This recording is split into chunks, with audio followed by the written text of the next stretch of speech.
156 family, what is up? And welcome back to another episode of First and 56. Rondo Griffin, Anthony Goulet, Marcus Martin, your host, as always, brought to you by the good guys over at Sideline Sports. And guys, draft day we are about a week away and counting to draft day. A lot of chaos from we've heard today, the last few days, and there's still 8 more days yet, and it's so much of an unknown of what's even going to happen once we finally get there.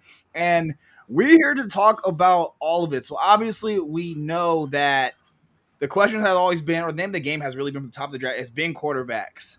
There's been debates back and forth. Is it Stroud? Is it Young? Who falls to us? Is it Richardson? Is it Levis? Does one of them fall? So, guys, I guess we got to start from the top and we're going to work our way down.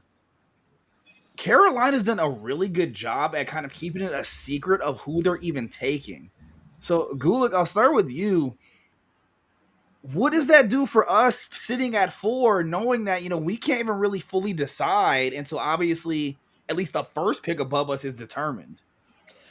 Yeah, in my opinion, the Colts are sitting really good at 4. I was actually just talking about this with one of my buddies yesterday. The Colts, I feel like they have one prospect in mind. Obviously we don't know who that is, but they feel really good about one guy. And even if say somebody jumps us at 3, say Tennessee jumps us or Las Vegas jumps us at 3, I think we stay put at 4. And I feel like the Colts are gonna think that they're gonna get the best quarterback in the draft at 4. So regardless of who gets taken at 1, I feel like we're gonna be really happy with who we get at 4. Yeah, and I think that's kind of the narrative we've all had for the last few months. Really, I think ever since we kind of got locked in at pick number 4, we knew we're gonna get someone quality, somebody good. Obviously, picking that high, you only mess up by picking bad, or the guy just ends up being a flop. But Marcus, I'll go to you. Obviously, Gulick makes a good point of that. Sitting at 4, it's a good spot. Obviously, you're gonna get somebody good. We've heard the talks and the noise of, we need to move up to 3. It's absolutely imperative we move up to 3. And I've even heard some crazy things of let's move up to even 2. Marcus, are you with Gulick on that, of just like you sit at 4, or is there a case of where, what, maybe you just do need to move up to 3 and make sure no one jumps us?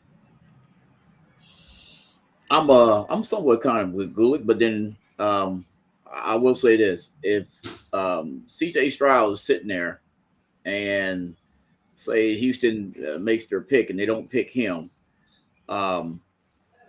I say don't wait. I say pull the trigger.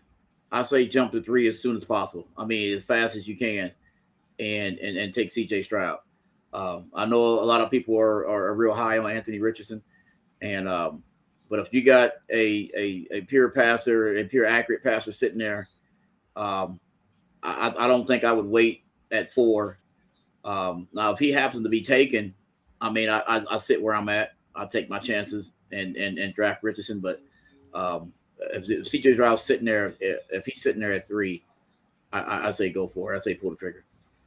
Yeah, see, like for me, it's just so easy to stay at 4, just because my mindset has always been I can't see any important reason why moving up one spot is that big of a deal. Because I've just been hard nosed on the fact of that. I don't think Arizona's gonna move because Arizona can't afford to move down. They desperately need that defensive impact player, especially since the news coming out a couple of days ago that Budda Baker wants out, arguably their best defensive player. So now you need a new defensive anchor. You need someone new to be the identity of that defense. If you move to the top 5, you're not getting Will Anderson, and you're probably not going to get Jalen Carter. So I think it's a risk for them to even move. Obviously, moving down to 4 with us, they can still get him. But then it goes back to our point with us sitting at 4. I'm not getting in a bidding war with myself to move up 1, give up a pick that I probably have no business doing. That's going to hurt me later because I still need to pick up other positions. Yeah, sure. I'm not moving up to 1 spot to get a guy who's still going to be there for me at 4. Yeah, I agree. I mean, like as we talked about on the previous show, I pretty much agree with Marcus. I said, if CJ Stroud is there, I feel like you go out and get him. But we know how the Colts are, and they really like believe in their prospects. So I mean, at this point, I'd even say, if CJ Stroud is sitting there at 4, say Houston and Arizona go defense, if CJ Stroud is sitting there at 4 and they feel really good about Levis or Richardson, I feel like they comfortably take him. I feel like they comfortably take him over CJ Stroud. That's not what I would do personally, but I could see the Colts go ahead and make that pick. So it's really unpredictable, just like you said. Seattle, is right after us. They're going to go defense. So like I said, one of these teams below us, like the Raiders, they might try and jump us, but I'm not too concerned about it overall. Yeah, like it's wild, and obviously, you mentioned obviously CJ Stroud potentially falling. So that's been the news recently. I've been a fan of where it's hard to predict, obviously, when it comes to draft, but I would say Vegas and the betting lines can kind of tip you in it a little bit. And for the longest time, CJ Stroud was the betting favorite to go number 1. I believe the highest his odds got, or the lowest his odds got, where he was a minus 380 to go number 1. Now that has flipped, and Bryce Young is a favorite. The most ridiculous thing I've seen in the books, I've seen one book where they have Bryce Young at minus 600 going number 1, which led to the fact that the Panthers had to come out yesterday and say that we haven't decided yet. Yeah. So obviously Gulick starts. So Marcus, I'll go to you now because it's out there that it's maybe Stroud's not a lock anymore. Maybe it's Bryce Young. And I guess kind of a double question with that is, if it's Young number 1, there's whispers and words out there that the Texans won't take Stroud because he has the same agent as Deshaun Watson. So just how much of a blow up does that cause on draft day if that's what we end up walking into? Hey, it makes a good thing for the Colts. I'm actually can't wait. This is like a huge excitement, but then it's like a headache because you're sitting here trying to figure out, okay, who's doing what. Nobody's tipping the hat. Nobody's giving you any lead way or anything saying that who they're going to take. I truly believe that Carolina takes Bryce Young. I mean, why wouldn't you? I mean, this guy is he scored perfect on this test. His pro day was excellent. I mean, there's anything wrong with Bryce Young other than his height, so if you sitting there at Carolina, I mean, you got to take him. You got to take him. I mean, he's the best. That's what they're saying in the whole draft. He's QB number 1. So I'm excited. I hope CJ Stroud falls to us. I mean, I'm really high on him and Anthony Richardson. I wouldn't be mad with either one. Not so sure about Will.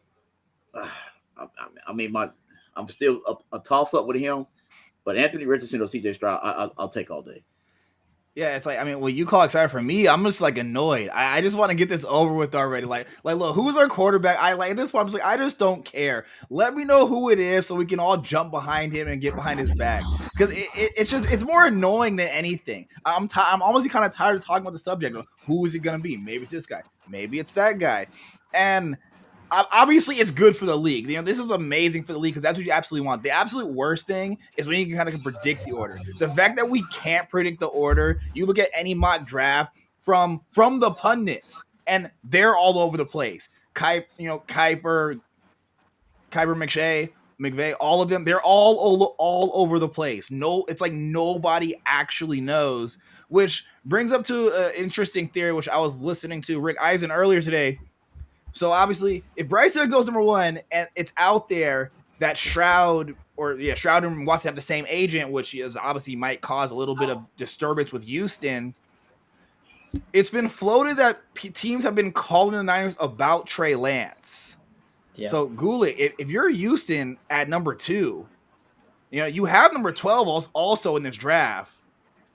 Why not just take a Will Anderson and send me Trey Lance? I mean, because correct me if I'm not, I believe they just hired a coach from the Niners. Yeah, and honestly, I wouldn't see it as a bad move for Houston. I mean, on the 49ers side, the fact that they're shopping him, I feel like, it's probably one of the biggest flops of all time if you think about it. That's why I want to like stay put, if that makes sense, because you look at that back at that situation. I think they gave up like 2 or 3 first-round picks to move up to They get him. gave up a good chunk to move up, yeah. And they found out and they found somebody better who was the last pick in the draft.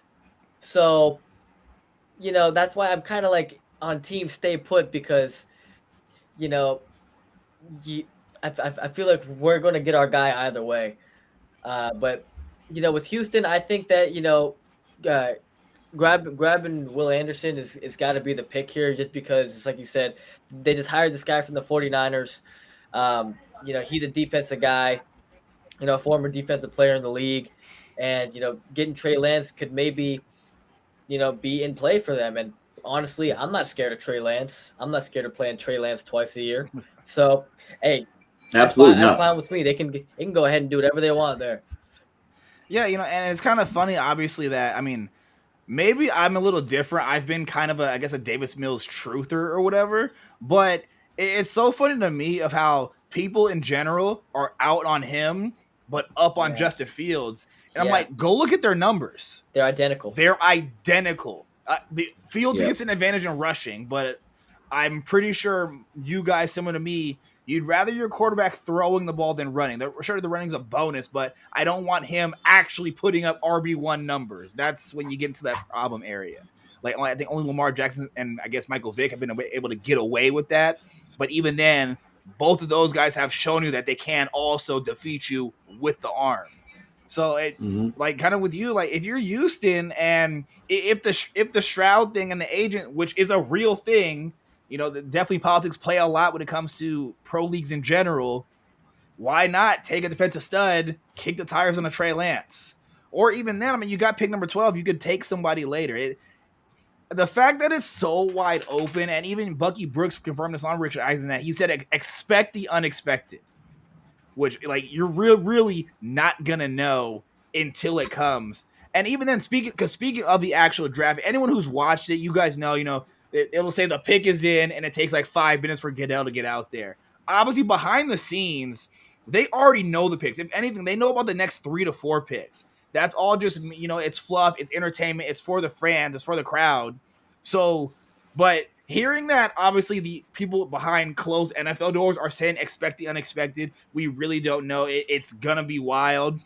And the last thing is that, and you kind of see it in general, maybe this is a case of the media overvaluing players that the NFL circles are not.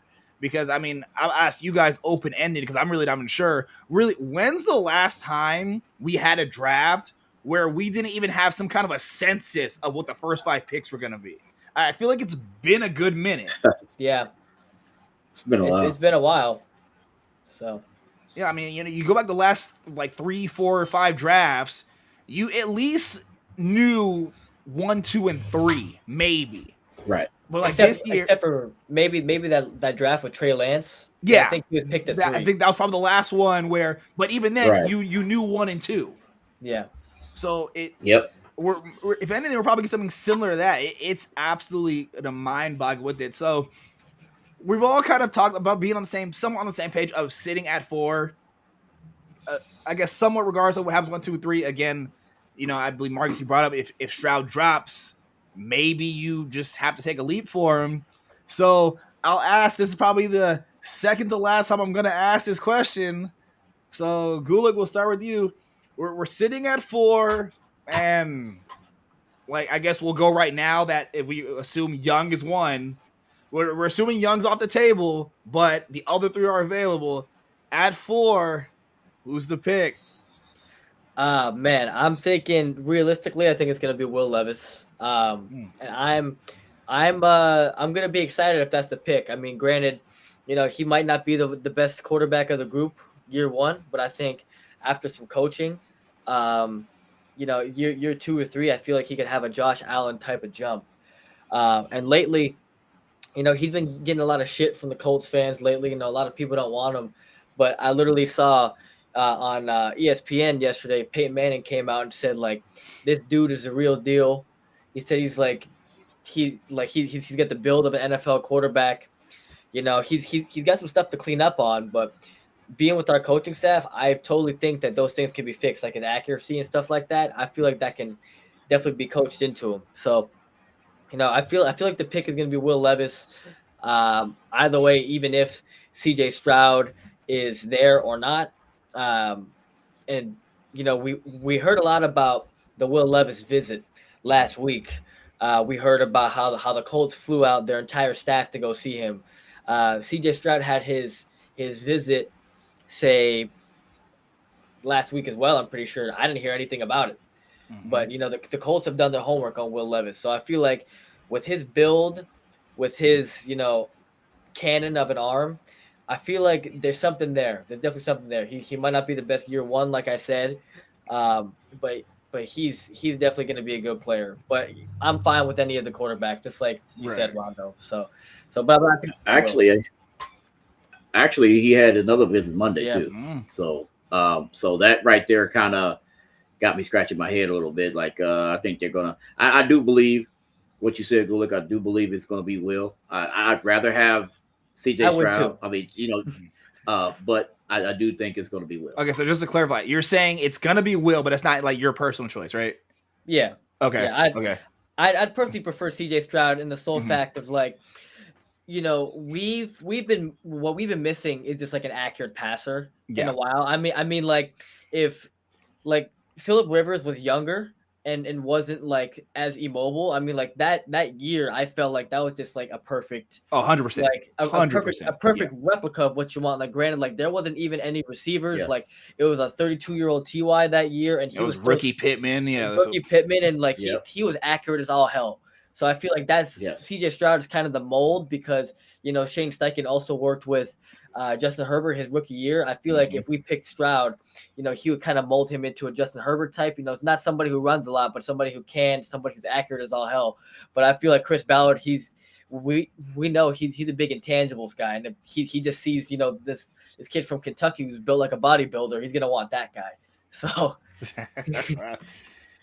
All right, so you're on the books thinking it's gonna be. You said you think Levis, but like Stroud is your personal. Stroud would be mine. Yeah. So Marcus, I guess we're friends the same way. Who do you think it's gonna be, and does that match up with your personal? It doesn't match up with my personal. My personal, like I said, CJ Stroud would be top of my list right now. But I wouldn't be mad with Will Levis at all. I do see potential. I've went back and watched, some of his highlights from Kentucky in the season, and the guy, I really love his ambition. He's real fired. The guy gets in his offensive line's face, and he's a leader in the locker room. That's the kind of quarterback you want on the field in the NFL. You want to hold everybody accountable, and I think Will Levis has those intangibles. So I wouldn't be upset with the pick, but like I said, my personal, it would definitely be CJ Stroud. All right, so I guess I'm the wild card again because I think it's gonna be Stroud because I just have this weird feeling that I think Houston might actually not take a quarterback, and I've said Arizona's not moving; they're gonna go defense, and I think it's gonna be Stroud, but my personal is Anthony Richardson. I just can't get off of that. He's the absolute mold of what you want in this new NFL with the athleticism. As we said with Levis, even accuracy can be taught. Absolutely, it can be taught. So his bad accuracy numbers in college do not scare me one bit. And even then, really, I understand that you have to go off of the tape, but I'm really not at all concerned by his lack of accuracy in college, just again that can be coached to the next level. And even then with Steichen, he's proven to obviously being able to build quarterbacks. You name drop Herbert. Obviously, we saw what he did with Jalen Hurts this past couple of seasons, and obviously just the absolute freak athlete that he is, obviously the greediness in me wants that in our backfield, just because of how that ability is going to come in a factor when it comes to avoiding sacks. Because our O-line, while it's been better, still needs improvement, still needs to fix some issues, and it's a absolutely young offense. So I mean, obviously, whoever you get is going to grow with this unit, with this team. But I feel like you just gotta get Richardson. And how you mentioned that they're being very loud about the Will Levis visit. They've been very secretive about their Anthony Richardson visits. I agree. Which makes me think that it's some kind of a smokescreen of, oh yeah, it's Levis. So teams are really, so it's like kind of a play of, you don't need to jump to 3 because we're not taking him. He's gonna be there. They've been very secretive about their visits with Anthony Richardson. Not to mention, let's remember also going back to their college seasons, they sent scouts to 3 Levis's games. They sent scouts to 4 of Richardson's games. That's true. Our top scout has been to more Richardson's games than he's been to Levis's games. Something's brewing there, and I just feel like, obviously, whoever we take. While I do have my own biases, if I'm being honest, I really don't want Stroud because I hate Ohio State for a plethora of reasons. I'll be the most that if it's Richardson, whoever it is, I think it's gonna be fine just because of the team we have set.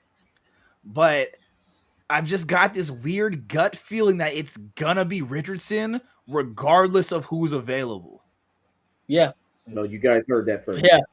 Yeah, I wouldn't be mad at that either.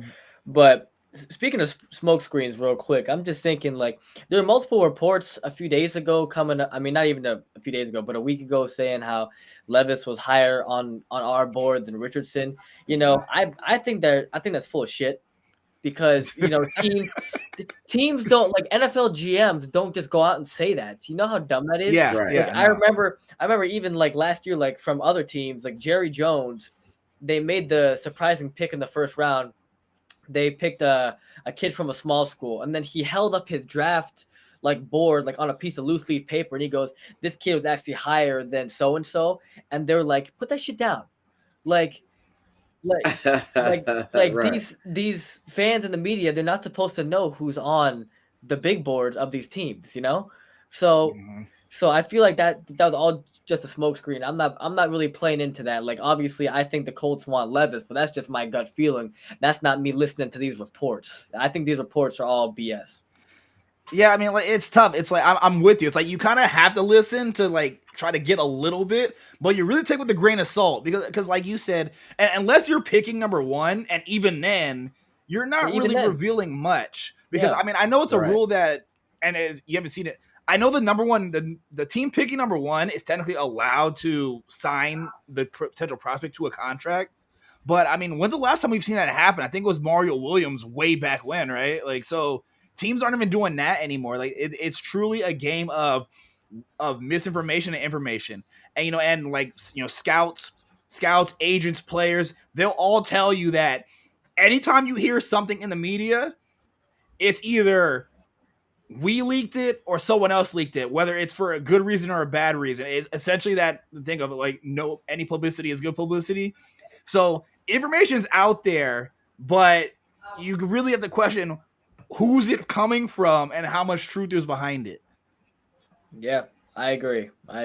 Just a lot of misinformation, especially since, we're only a week away. Yeah, like I said, you're not going to know anything concrete until at best Wednesday. The day before. So yes, Wednesday. Yeah. So we know the first round is going to be hectic. Obviously those first 5 picks are going to be hectic. If you're in the betting game, be careful because obviously odds change and flow, but it's absolutely ridiculous. Me personally, I'm not touching it. Not even for fun. But so let's jump to the second round though. Let's jump to the second round. We pick 35 because there's a lot of different ways you can go. Now, obviously, we're not there yet, so we don't know per se who's actually going to be available. But we'll play it hypothetically because we have a rough sense of who's essentially going in the first round as opposed to where, mystery question. But so we'll stick with position, and if you can name a prospect or player, by all means have at it. So, but Margo, start with you. Round 2, pick number 35. What are you looking for there? Or you could even, I guess you could even suggest a trade down if you want. I say trade back into the first round. Ooh, okay. I'd say trade back into the first round.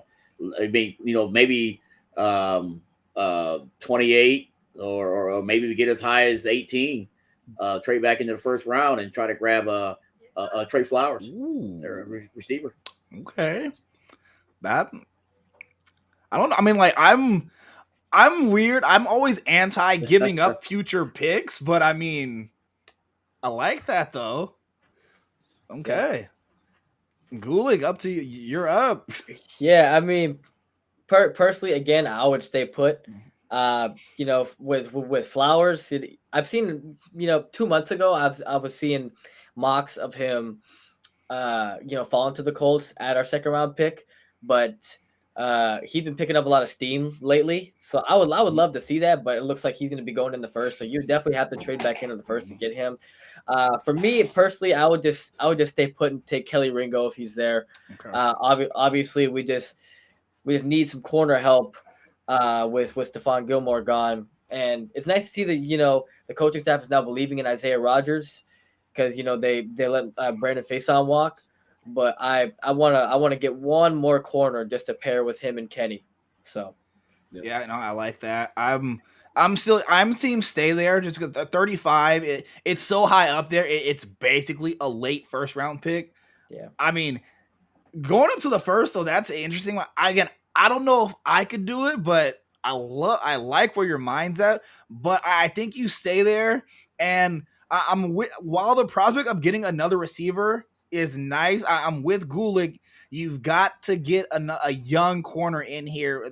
The Gilmore hole is a huge one, and probably after quarterback, corner is the next toughest position to transition to the league.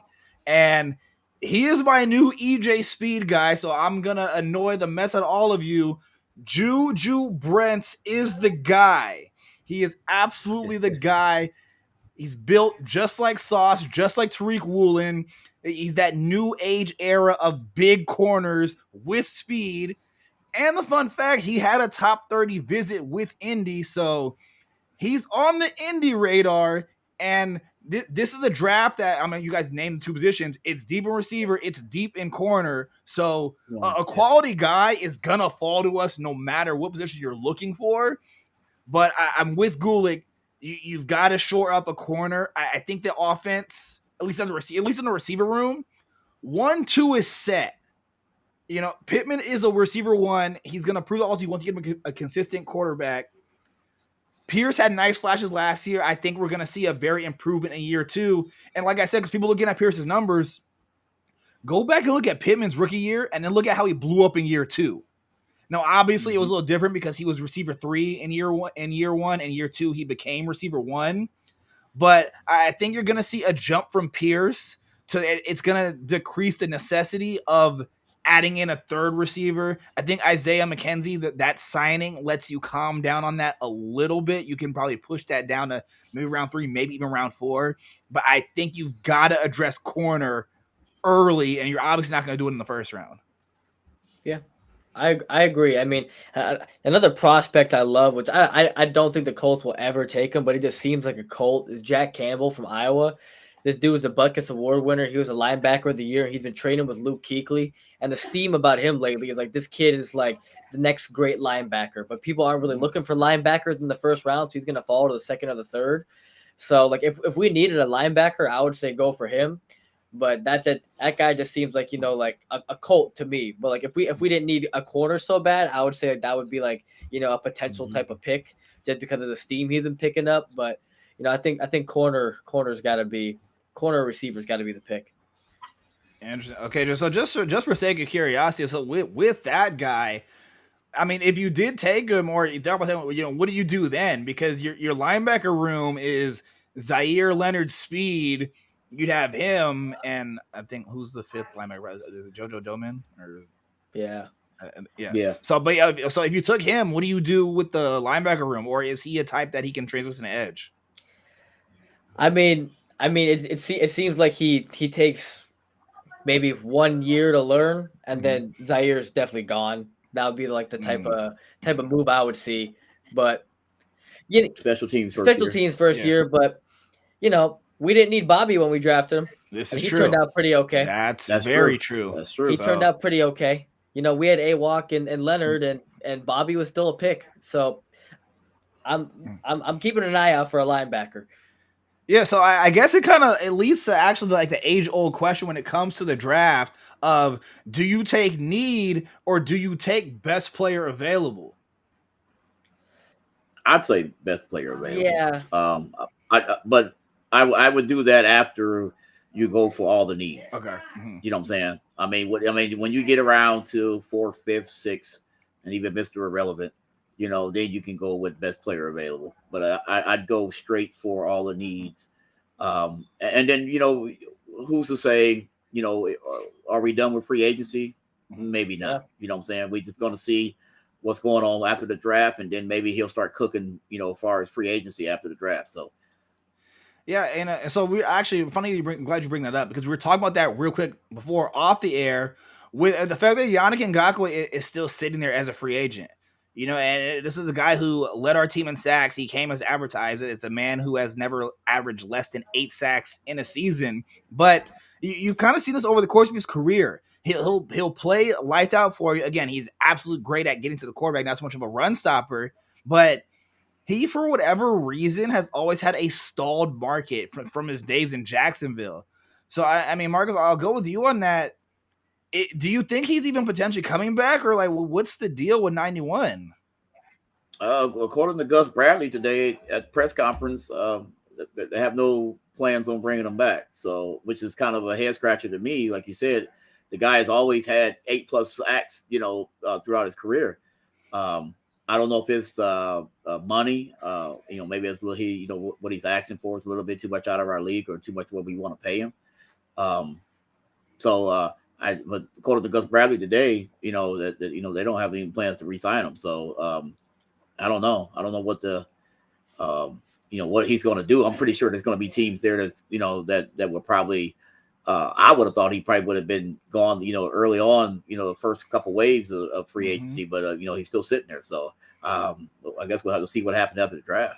Yeah, it's been confusing for him for a long time. And I mean, he's a guy I pounded the table for the Colts to acquire in some shape or fashion. Then we finally do it. But it's you turn him into essentially a 1-year rental. And like I said, it makes no sense. Yes, we made a couple of offseason moves, bringing in, I'm not even going to try to pronounce his name. The rusher from the Niners, I don't want to mispronounce his name, so I'm going to – you guys know what I'm talking about. But you bring him in. You brought in, I believe you picked up some from the Browns.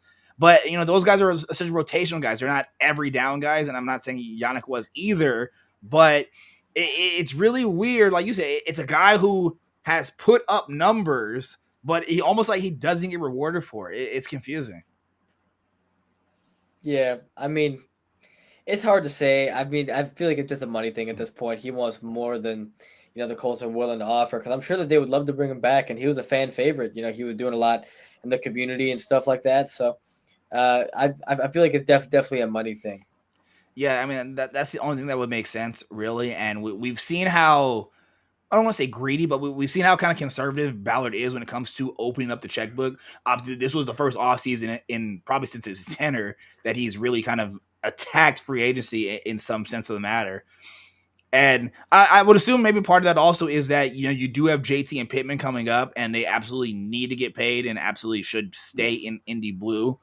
But it's a weird situation. But I mean, obviously, if, like you said, if Gus Bradley's confirming that on the air, on airwaves, he's obviously played his last snap as a Colt. So, you wish best wishes to him in his career. And I hope he does get on somewhere, because, like I said, again, at one job, getting to the quarterback, he can do that. And as long as you can do that, I feel like you can always have a job in this league.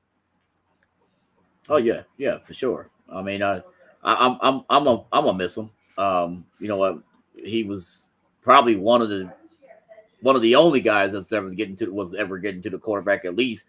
But I mean, the guy that's coming from the Niners, he has a high ceiling. He's that real high motor guy. I mean, every snap. If you watch some of his film, I mean, every time he's in the game, he is disrupting the offensive line. I mean, he may not get to the quarterback, but he's there. He's in the area. So I think the only thing with Yannick Ngakoue was that he really wasn't. Our run game suffered because of him, because he really wasn't a run stopper. You know what I'm saying? So and then Gus Bradley's defense, you have to be able to do both. And the guy from the 49ers is definitely a run stopper.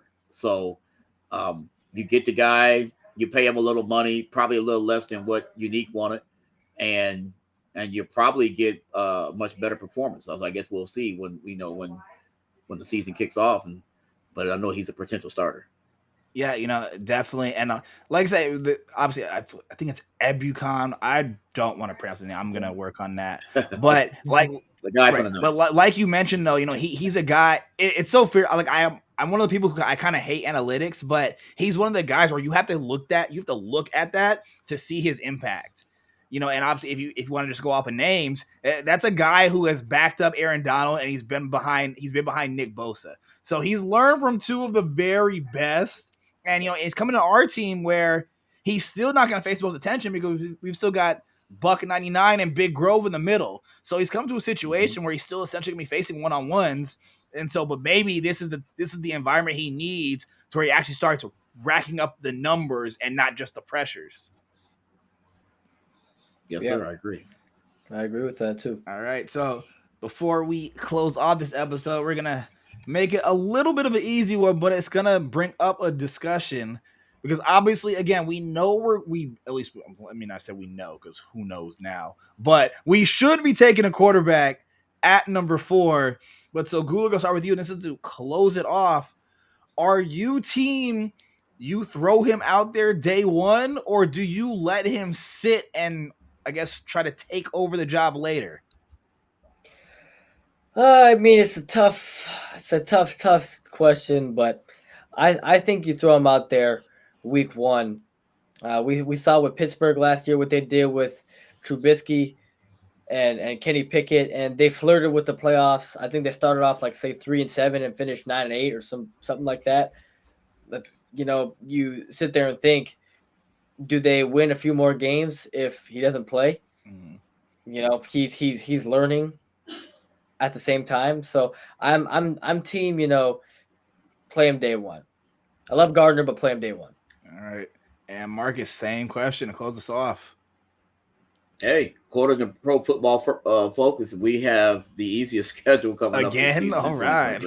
So hey, I'm with Anthony. Throw him to the wolves, man. Throw him out there. As a season ticket holder, I don't want to go pay all this money to go see Gardner Minshew. Sorry, I like the guy, but hey, it's true. I'm not going to pay that kind of money to go see Gardner. Throw him out there. Let's see what he can do.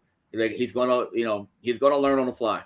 So whether it's Will Levis, whether it's C.J. Stroud or Anthony Richardson, hey, put him out there. That's what I say. Yeah, and it's a clean sweep because my mindset has really just been, if you're a top 10 pick in the NFL, you should be starting essentially no matter what. Like, yeah, there's exceptions to the rule, but if I'm taking you in the top 10, I am taking you to be a day 1 starter with very minimal exceptions. And like I mentioned, obviously, if Gardner Minshew's your competition, I'm probably more concerned if you don't beat that guy in camp. Beat him. Yeah. Yes. So, like I said, Minshew, probably one of the more perfect bridge quarterbacks. But yeah, you better absolutely win that job in training camp in the offseason. And like you said, as let me see what I'm getting my money's worth for. Absolutely. All right, but yeah, that's going to do it for this one. As always, can't thank you guys enough for tuning in and listening. If you have not already, make sure to subscribe to the Sideline Sport YouTube channel.